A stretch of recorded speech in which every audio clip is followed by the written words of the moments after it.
Pronto, ok. Abra sua Bíblia aí no livro do Apocalipse, no capítulo 2. Vai se deparar com um texto a partir do verso 8, né? Apocalipse 2, a partir do verso de número 8. Série de mensagens. Sexta-feira passada eu ainda estava com conjuntivite, e aí Pedrinho veio aqui e falou sobre a carta de Éfeso, né? A carta que Jesus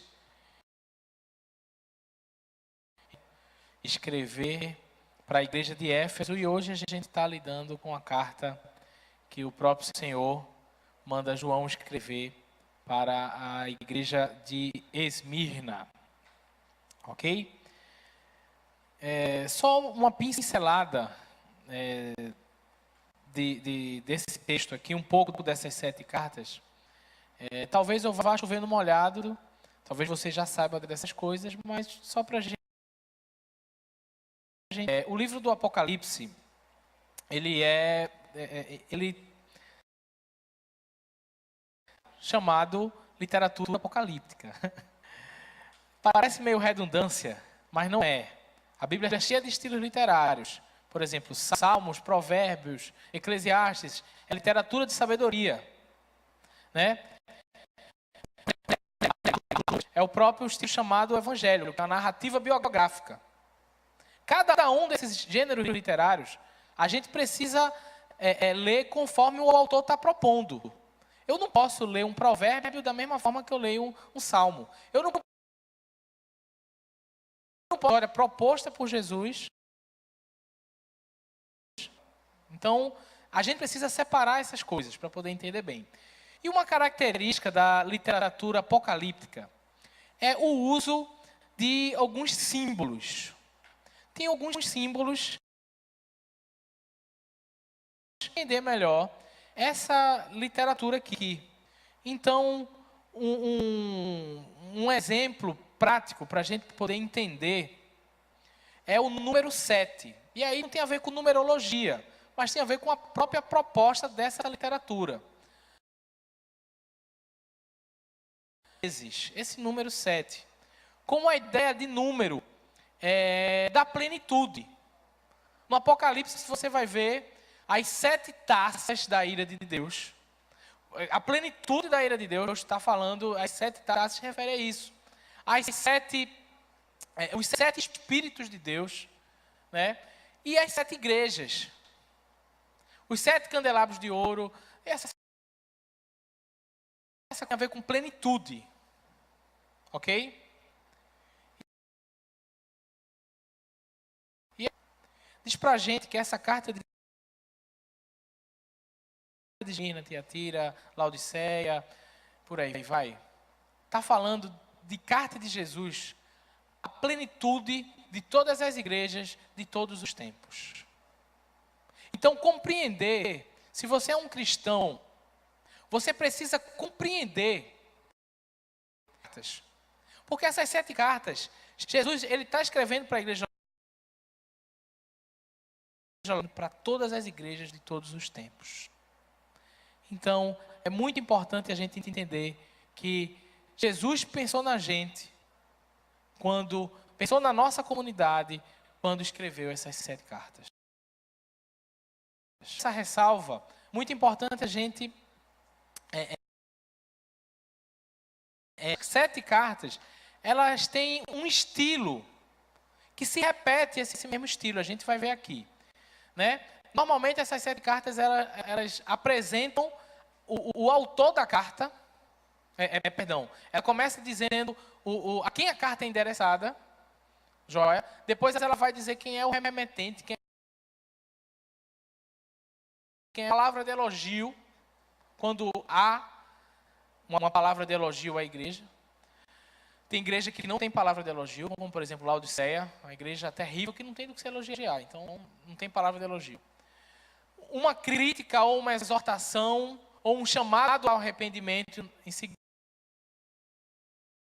uma promessa e uma frase que se repete, que fecha com o que a gente entende conteúdo das igrejas. Quem tem ouvidos ouça o que o Espírito diz às igrejas. Então, são as igrejas de todos. Você é convidado a entender e a conhecer Jesus por meio da sua palavra. Então, Apocalipse, capítulo de número 2, a partir do verso 8, vamos ler na NVI. Ao anjo da igreja em Esmirna, escreva: estas são as palavras daquele que é o primeiro e o último, que morreu e tornou a viver. A sua pobreza, mas você é rico. Conheço a blasfêmia dos que se dizem judeus, mas não são, sendo antes sinagoga de Satanás. Não tenha medo do que você está prestes a sofrer. O diabo lançará alguns de vocês na prisão para prová-los. E vocês sofrerão perseguição durante 10 dias. Seja fiel até a morte. E aquele que tem ouvidos, ouça o que o Espírito diz às igrejas. Ao vencedor, de modo algum, sofrerá a segunda morte. Vamos orar mais uma vez. Querido Jesus, a gente te pede que essa porção tão preciosa e real da tua palavra possa inundar o nosso coração. Que a gente possa conhecer o Senhor. O Senhor é aquele que tem tudo que a gente precisa. Que a gente possa te servir. Que a gente possa ser leal ao Senhor até as últimas consequências, custe o que custar. Tem misericórdia da nossa fraqueza, da nossa pequenez. Em nome de Jesus, fala ao nosso coração. Transforma a nossa vida por meio da tua palavra. Que possamos conhecer essa palavra. Te pedimos em nome de Jesus. Amém. Amém. Amém. Carta de Jesus à igreja de Esmirna. Importante a gente pensar um pouquinho. Uma cidade que tinha uma característica. Uma cidade muito rica. A cidade de Esmirna é muito rica. E isso já tem uma informação para a gente interessante. A cidade é rica, mas a igreja é pobre. Isso tem um porquê. Entende que a carta ela tem um quê de perseguição. Conheço a pobreza de vocês. Então a gente já entende que essa pobreza que essa igreja vivia. Cidade bonita. Assim, costumes pagões, terríveis. Era uma cidade, nesse tempo aqui, quem dominava era o Império Romano. Mais leais a Roma. Era uma cidade conhecida internacionalmente pela sua lealdade a Roma. Para você ter ideia, essa cidade ela prestava culto ao imperador. Voluntariamente. Essa cidade adorava a deusa Roma. Deusa com D minúsculo. Essa cidade era muito fria. E também uma coisa que a gente percebe nessa carta é que a comunidade judia tinha um local, tinha um destaque nessa cidade. Jesus cita judeus que haviam nessa cidade. Então esse é o contexto da cidade de Esmirna. Uma cidade bonita que tinha um porto grande, um porto, uma cidade portuária, né, que tinha essa influência de outros lugares, que, enfim, que tinha tudo para ser uma cidade, como posso dizer, multicultural, só que é uma cidade que tinha uma intolerância profunda aos cristãos. E cidade que tinha gente de vários lugares, cidade de polo em comércio, mas Evangelho. Começa logo aqui no versículo 8, vendo algo que é padrão das cartas de Jesus. Ao anjo da igreja em Esmirna, escreva. Então, é algo muito importante a gente perceber quem é o anjo da igreja mensageiro. Ok? Então, Deus não está falando aqui, e eu digo Deus porque no capítulo 1 do Apocalipse você vai ver que o próprio Jesus glorificado aparece a João e diz: João, escreva. João é só o copista, gente. É só a mão que escreveu. E aí Jesus, ele endereça a carta para o pastor da igreja, para o mensageiro humano da igreja. Muito interessante a gente prestar, assim, porque sou pastor e como quem é líder de um sindicato ou está defendendo a causa. Não é isso. Mas muita gente não quer ser pastoreada. Ovelhas é ser pastoreada. Bode não é pastoreado. Só ovelha. Então, e outra coisa, muita gente questiona a questão da autoridade pastoral na igreja. E aí quando Jesus ele diz ao anjo da igreja, escreva. O anjo da igreja é o mensageiro da igreja soubesse, toda a igreja saberia. E Jesus também tem ciência que o mensageiro da igreja também vai prestar contas a ele, ao supremo pastor. Eu digo isso com temor e tremor do seu rebanho. A igreja escreva. Ok? Se você em algum momento, até que nos assiste em casa pela internet ou que está aqui presente, tem algum problema com o seu pastor, com aquele que Deus colocou na sua vida para cuidar de você, então se arrependa. É um bom convite para você se arrepender e repensar como você escolheu sobre a sua vida. Ao anjo da igreja de Esmirna, escreva. Estas são as palavras, e aí a gente já muda a sessão. Já vai para a parte da apresentação do remetente. É incrível, gente, essa apresentação, o que é que diz? Estas são as palavras daquele que é o primeiro e o último. Volta aí, Guga. Essas são as palavras daquele que é o primeiro e o último, que morreu e tornou a viver. Dá uma paradinha aí. A gente fez uma leitura inicial desse texto. E se você prestou atenção, você viu que esse texto aqui, endereçado a essa igreja, está falando de uma igreja que está sofrendo perseguição. Primeiro, uma igreja pobre. Num ambiente, e aí a história nos ajudou, num ambiente rico. Tem alguma coisa errada.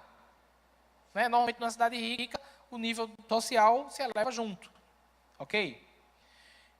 Então, Jesus está escrevendo para uma igreja que já está sofrendo pobreza, fruto de perseguição, de boicote, essa coisa toda. Seguindo essa situação real da igreja de pobreza, que já é um sofrimento, concorda comigo que a pobreza é um sofrimento? É uma forma de sofrimento. Por exemplo, eu sou pai. Deus me livre, chegar no momento de ser pobreza, ela significa também esse tipo de coisa. Não tem comida, não tem como você estudar, não tem como você... Não tem gás para cozinhar, não tem... Ou seja, essa realidade da gente, que Recife é uma cidade rica. E aí a gente, quando a cidade está bem, a gente está bem também. A Bíblia diz, orem pela cidade para que ela tenha paz. Porque se a cidade tiver paz, vocês vão ter paz também. É a lógica. Mas aqui está contra a lógica. E aí, além dessa igreja sofredora, pobre, sofrendo a pobreza por causa do nome do Senhor, ainda Jesus diz assim, gente, Satanás vai colocar alguns de vocês na prisão, vocês vão passar por obras infernais. E muito provavelmente alguns de vocês vão morrer, ser fiel até a morte. Quando Jesus diz ser fiel até a morte, é porque, possivelmente, a lealdade de você a mim vai custar a sua vida. E aí se coloca no lugar dessa igreja. Entendeu? Agora vê a apresentação de Jesus. A apresentação de Jesus é tudo que aquela igreja perseguida, pobre, sofredora, perseguição, precisava saber. Olha as duas características que Jesus se apresenta a essa igreja. E do último.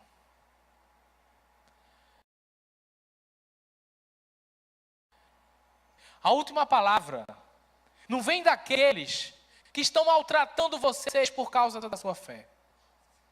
A última palavra não vem do diabo, que até lançará alguns de vocês na prisão.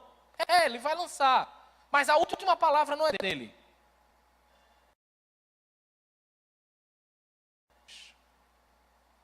E aí uma igreja prestes a sofrer morte, a ser martirizada, podia até se questionar e dizer, Senhor, como a última palavra é do Senhor? Se meus irmãos estão prestes a morrer. E a segunda apresentação de Jesus diz que a morte não é um problema. Essa palavra é o último. E daquele que morreu e tornou a viver. Então, para quem morreu e tornou a viver, a morte não é um problema. A última palavra não é nem da morte. Tem um livro de John Piper, que diz, o título dele é A Supremacia de Deus na Pregação. Não é só para pregadores, não. Recomendo esse livro. Se você quiser comprar um livro, é uma boa aquisição. Supremacia de Deus na Pregação, John Piper. E ele disse que em algum momento na sua comunidade, ele pregou sobre aquele texto de Isaías, capítulo 6, que é um texto que o profeta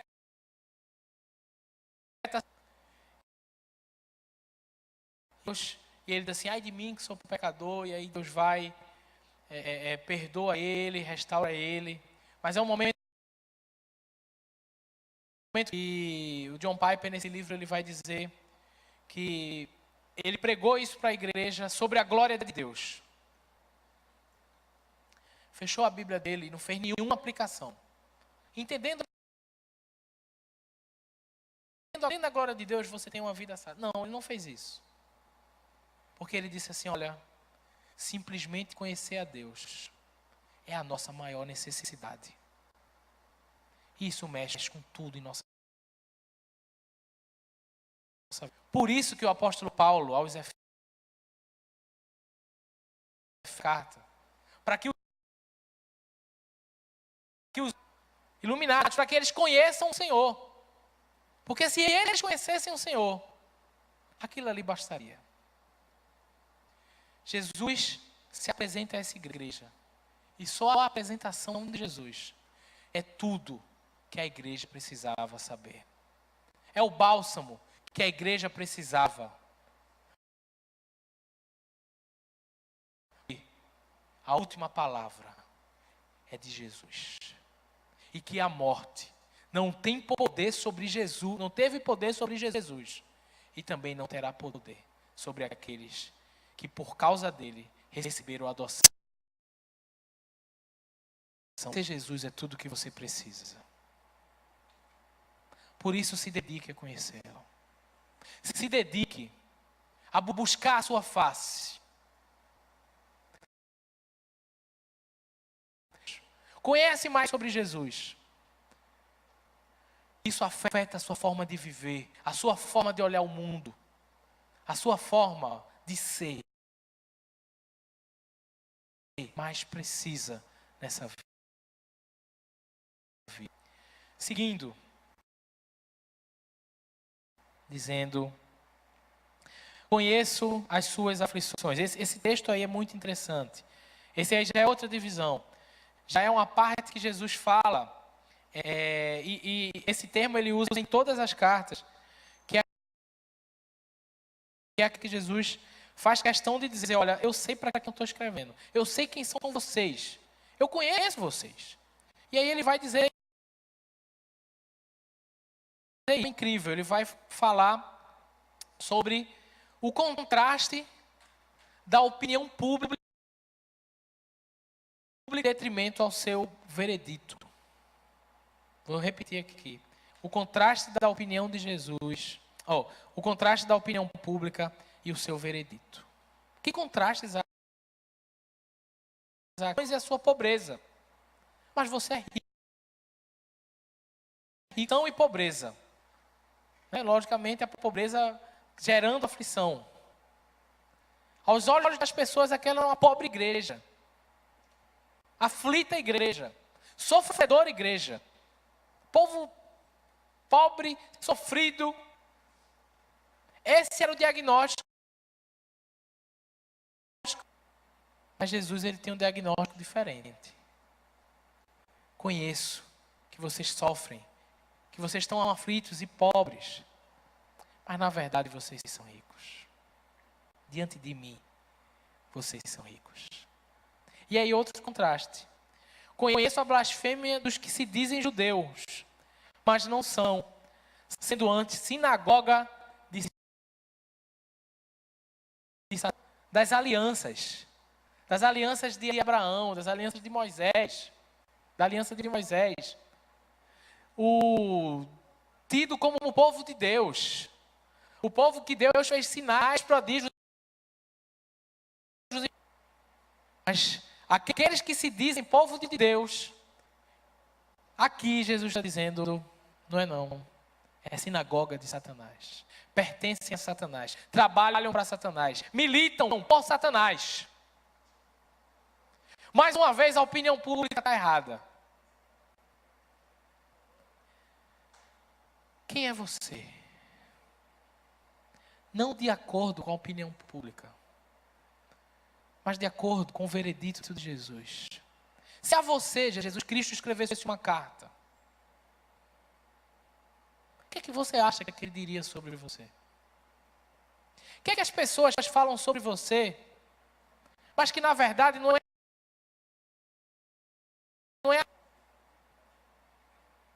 um risco a gente ouvir a opinião pública. Não entre nesse caminho. E ainda digo mais. Pergunte ao Senhor, Senhor, o que é que o Senhor pensa a meu respeito? O Senhor que me conhece. Meus irmãos, que eu fiz essa oração. E posso dizer com muita convicção que o Senhor me respondeu. E eu lembro do João Batista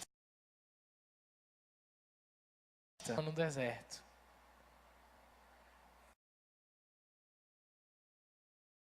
Do profeta Isaías, para dizer a missão dele, aquilo que ele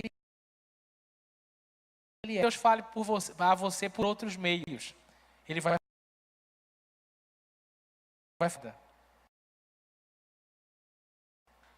O que é que o Senhor pensa a meu respeito?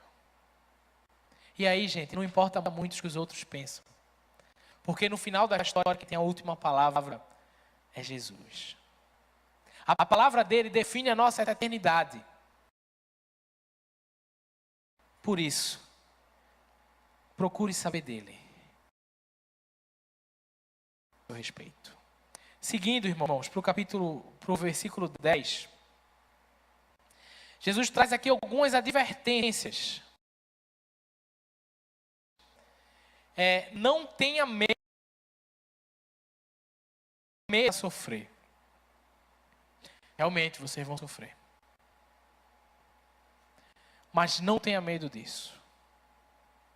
Não tenha medo dessa leve e momentânea tribulação. Considero que os nossos sofrimentos não podem ser comparados com a glória. Paulo escreveu isso aos Romanos, capítulo de número 8. Não tenha medo do que você está prestes a sofrer. Isso aqui é passageiro.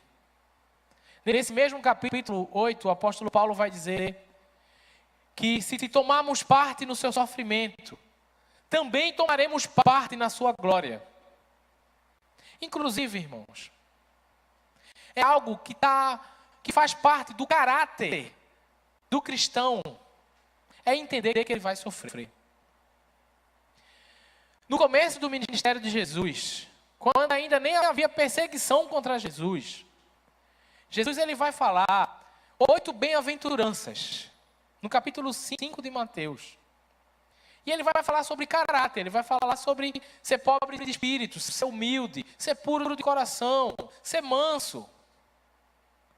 Bem-aventurados são esses. Mas ele termina dizendo, bem-aventurados perseguidos por causa do meu nome. Forem perseguidos por fazer o que é certo. Exultem, se alegrem. Porque da mesma maneira perseguiram os profetas. O problema é que a gente vive alienado acerca de quem a gente está seguindo. Que foi perseguido a ponto de ser morto, pendurado na cruz. E que se ele foi morto, pendurado na cruz, perseguido, seus seguidores também serão. A ideia oriunda de heresias e teologia da prosperidade, coisa dessa natureza, de que a gente vai ser rico, eu estou chateado com Deus, ou de que o alvo da minha vida é você não querer ser pobre. Realmente, existe um sofrimento em ser pobre, eu entendo isso. Mas Jesus não garantiu nenhuma riqueza para a gente. Ao contrário, ele disse aos discípulos, olha, as raposas têm as suas tocas, mas o Filho do Homem não tem onde reclinar a cabeça. E não é à toa que ele nasceu na manjedoura, e na semana que precedia a sua morte, ele ia dormir no templo. Está lá no Evangelho de Lucas, que a gente viu no ano passado. E, irmãos, a gente está seguindo esse Jesus. O problema é que a gente acredita numa ilusão, não no que está escrito na palavra. Seguir a Jesus é tomar a cruz como ele tomou, negar a si mesmo e ir. O problema é que a gente vive alienado quanto a quem a gente está seguindo. E até se zanga com Deus por passar algumas... Né, mano? Às vezes eu sou tentado a me zangar também, mas...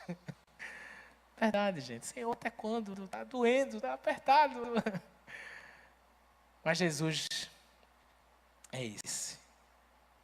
É esse que traz essa realidade de quem Ele é. E de que o sofrimento aqui, que a gente está prestes a ter, realmente que a gente tem que ter medo. Seguindo, ele vai falar, o diabo lançará alguns de vós, volta aí, Júlio, no 11, por favor.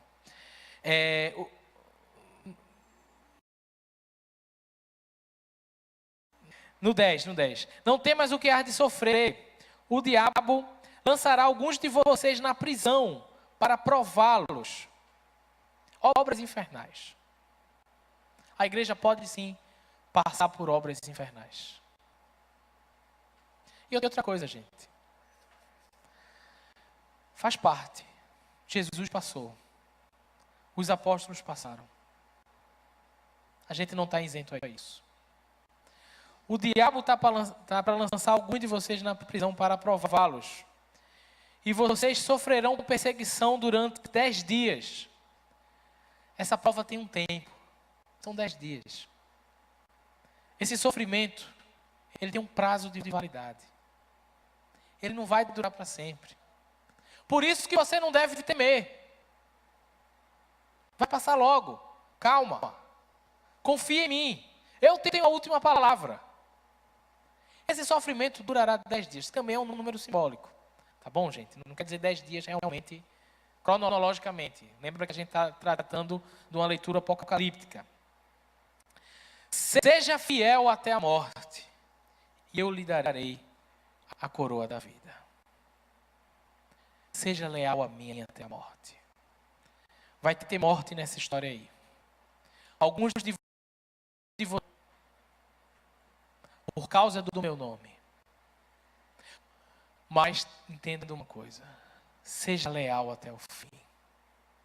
Seja fiel até a morte. Lealdade por Jesus. Até onde tem ido a sua lealdade ao Senhor que lhe salvou? Seja fiel até o fim.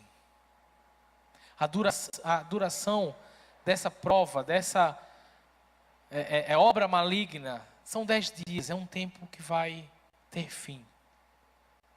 Mas a nossa fidelidade, lealdade ao Senhor, ela vai até a morte.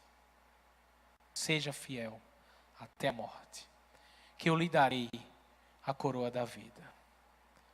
E aí a gente entende que o nosso foco não são coroas terrenas. Os coríntios, que logo passarão. No capítulo 9 de 1 Coríntios, Paulo vai comparar a coroa da vida eterna com a coroa de louro, que era aquela plantinha que os atletas ganhavam quando ganhavam a competição.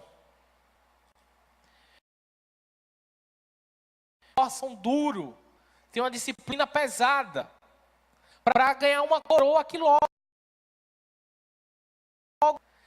Mas a coroa que nos é proposta é uma coroa que não tem fim. É a coroa da vida. Essa deve ser a nossa ambição. Ser fiel até a morte. Ser recebido pelo Senhor com as seguintes palavras: servo bom e fiel. Essa é a ambição, irmãos. Nenhuma ambição nessa vida sua. Se você é um cristão verdadeiro, se você é, pode ser maior do que receber de Jesus a coroa da vida. Porque para lhe dar essa coroa da vida, Ele levou sobre si a coroa de espinhos. Nada na sua vida, nenhum desejo, nenhuma ambição, seu emprego, seu carro, seu cônjuge, nada pode ser maior. Nada pode estar à frente da sua lealdade por Jesus. Ser fiel até a morte e dar-te a coroa da vida. Essa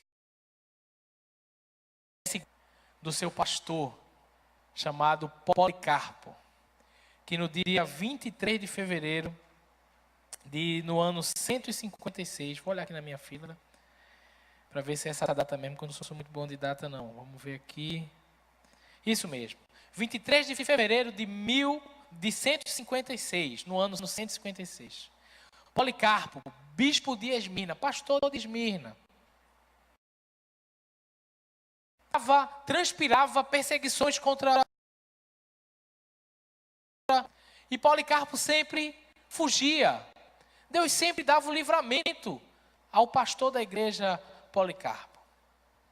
Só que um dia, Policarpo teve uma visão de um travesseiro pegando fogo. E Policarpo entendeu dele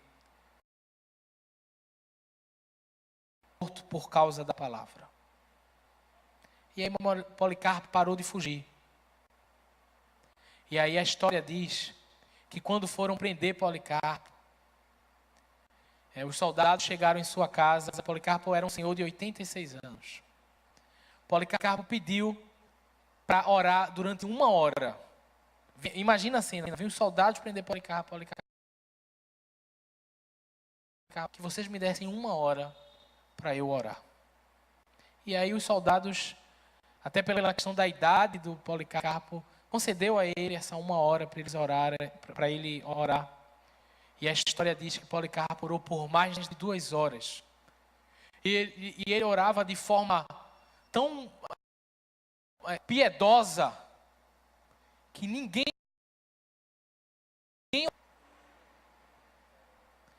E aí os soldados levaram Policarpo e houveram muitas tentativas de que Policarpo, das autoridades, para Policarpo simplesmente dizer: César é o Senhor. Se Policarpo dissesse que César era o Senhor, ele seria libertado. Ou então, jure pelo nome de César. E insistiram com Policarpo e diziam assim: olhe para os seus cabelos brancos. Você vai morrer assim. Jure pelo nome de César. Apenas jure pelo nome dele. Ou simplesmente e Policarpo, ele diz: vocês me ameaçam com fogo. que duram apenas poucos instantes.